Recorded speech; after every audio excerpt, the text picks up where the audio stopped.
Hello everyone, আসসালামু আলাইকুম। প্রতিদিনের মতো আমি আবারও চলে আসলাম আপনাদের সামনে বিকালের একটি নাস্তা নিয়ে। ফার্স্টে 2টা ডিম নিয়ে নিলাম, 3 চামচ ময়দা দিয়ে দিলাম, দিয়ে দিব 2 চামচ চিনি,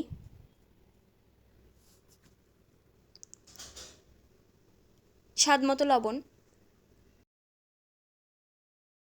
সামান্য পরিমাণ খাওয়ার সোডা। তারপর ভালোভাবে মিক্স করে নিতে হবে হাত দিয়ে।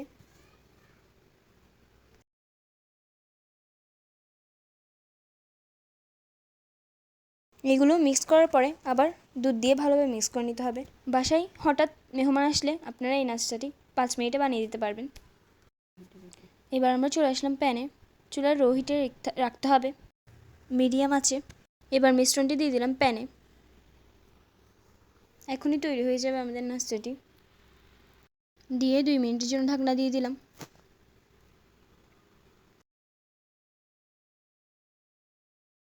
এবার অন্য পাশ হওয়ার পালা। ভালোভাবে উল্টিয়ে দিবেন আর 2 মিনিট রাখতে হবে। এভাবেই রেখে দিবেন মাঝারি আছে। দেখুন রেডি হয়ে গেছে আমাদের নাস্তাটি। এখন চুলা থেকে নামিয়ে নিব। এই যে এভাবেই আপনারা কেটে সার্ভ করতে পারেন। এটা খেতে কিন্তু বিকালে অনেক বেশি মজা লাগে, তো সবাই পছন্দ করবে। এটা একদম সফট কেকের মতো। দেখা হচ্ছে নতুন কোনো ভিডিওতে। Bye bye.